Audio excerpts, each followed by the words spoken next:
Hey everyone, welcome to the Pitufos podcast. I'm Jayden. And I'm Alex. Today we're diving deep into the story of how the fight of civil rights evolved, not just during the 1950s and 60s, but over nearly a century of struggle, from the end of the Reconstruction all the way to the rise of the Black Power movement.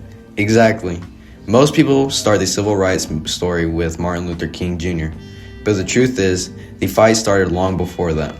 With the very moment the U.S. government stopped protecting black freedom in 1877. That's when federal troops were withdrawn from the South, making the end of Reconstruction for millions of black Americans. It was like the freedom light got turned off overnight.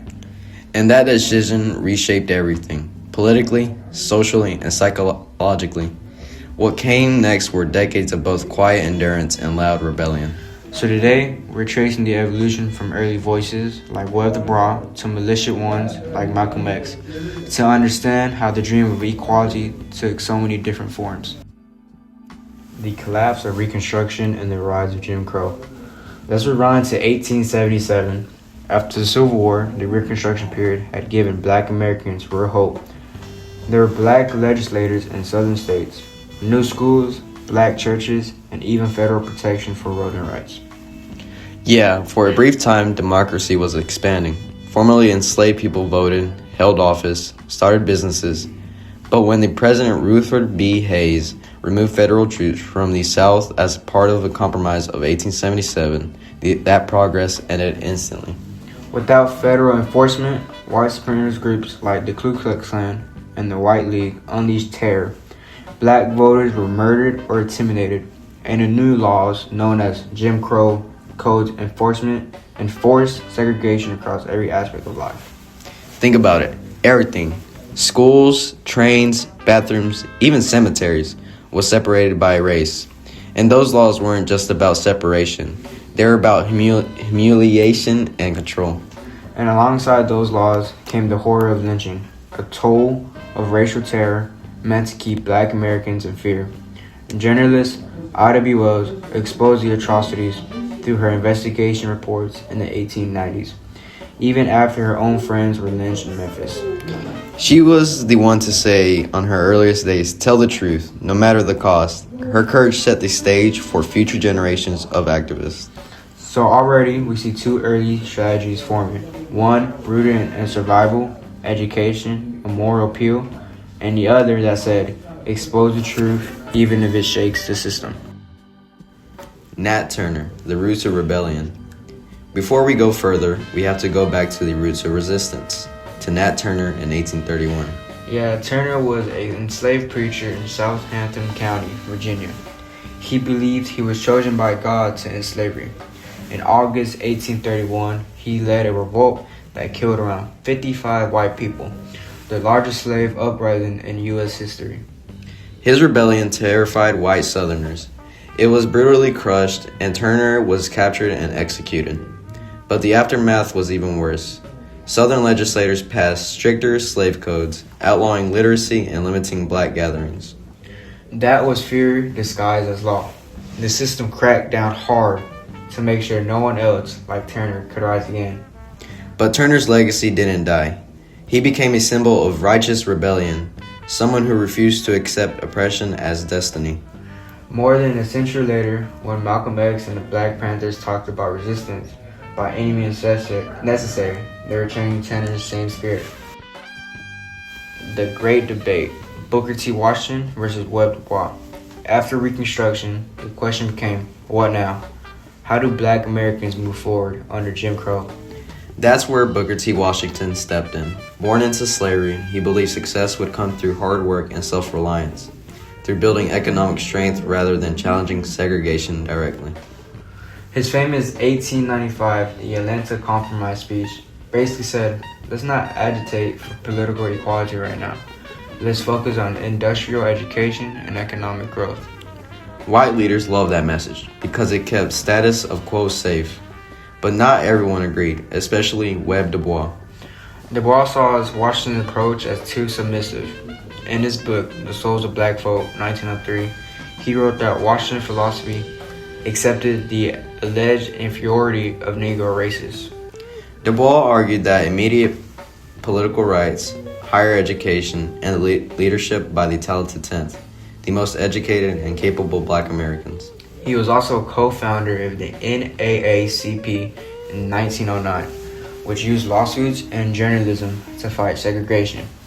The work laid the foundation of later Supreme Court victories like Brown versus Board of Education. So we see early on this ideological split, patient accommodation versus active confrontation, a tension that would echo through King and Malcolm X decades later. Culture, war, and the seeds of movement. In the early 1900s, the fight for equality took on new forms in art, music, and writing. The Harlem Renaissance of the 1920s were more than a culture explosion. It was a political statement.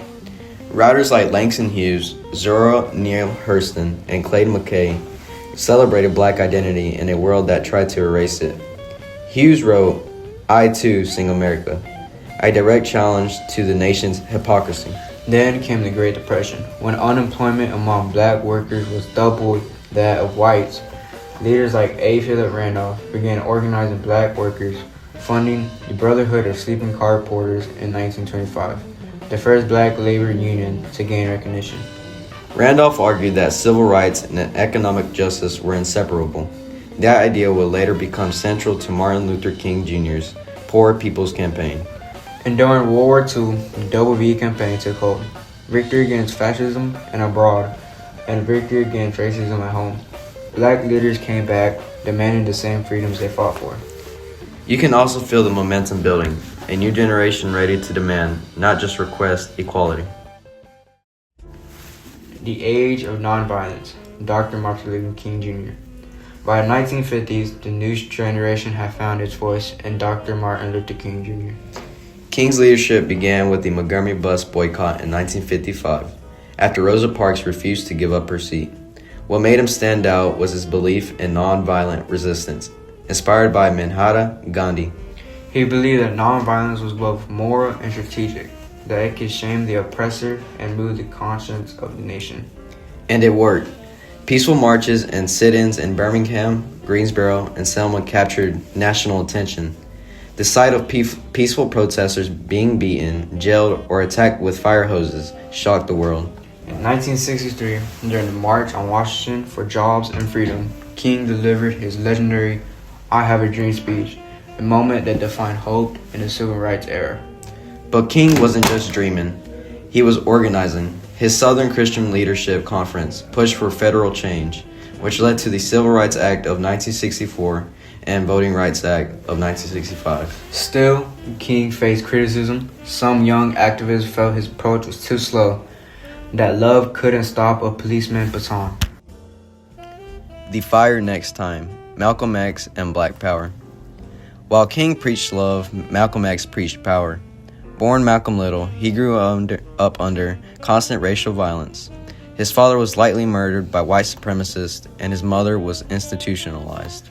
After serving time in prison, Malcolm joined the Nation of Islam, changed his name to reject what he called his slave name. He told the audience, "We didn't land on Plymouth Rock. Plymouth Rock landed on us." Malcolm's message was unapologetic: self-defense, self-determination, and Black pride. He argued that nonviolence only made sense if your enemy had a conscience. But America, he said, did not. He called for liberation by any means necessary. To some, that sounded extreme. But to many young people facing police brutality and poverty, it sounded like truth. After leaving the Nation of Islam, Malcolm traveled to Africa and Mecca. Seeing Muslims of all colors praying together opened his worldview.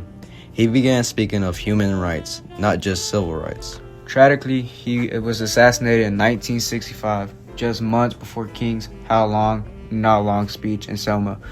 But his ideas lived on in groups like Black Panther Party. The Panthers expanded Malcolm's vision, combining militia defense with community care, free breakfast programs, medical clinics, and education for children. They weren't just about guns. They were about dignity, control, and survival in a system that treated Black life as disposable. Convergence. Two paths, one goal. By the late 1960s, King and Malcolm X seemed to represent two different worlds. Peace versus power, faith versus fire. But in reality, they were moving toward each other. In King's final years, he began talking more about economic equality and missionism. He said, the bombs in Vietnam, people explode at home. He was starting to challenge the system more radically. And Malcolm, near the end of his life, began reaching out to civil rights leaders, seeing unity as essential. So while history often pits them against each other, both men were fighting for the same fight, for freedom and human dignity. Their visions converge into a single truth, that liberation requires both moral change and structure change. The long civil rights movement echoes today. Historians now call it the long civil rights movement because the struggle didn't begin or end in the 1960s. It stretches from Reconstruction through today. When we look at modern movements like Black Lives Matter, you can hear echoes of both King and Malcolm, the nonviolent marches, the call for justice, and also the demand for systemic change and community control. Just like Turner's Rebellion, Du Bois' Intellect, King's Dream, and Malcolm's Fire, today's activists inherit that same question. How do we make freedom real? Maybe the answer is that both paths, peace and power, are necessary. Changes take both dreamers and disruptors. Exactly. The civil rights story isn't finished. It's being rewritten every day by people who refuse to accept inequality as normal. Thanks for joining us on the Pitufos podcast. If you learned something today, share this episode and keep the conversation alive. The fight for justice didn't end in the 60s. It just changed form. I'm Alex. And I'm Jayden. And this is the Pitufos podcast. Stay informed, stay active, and never stop fighting for what's right.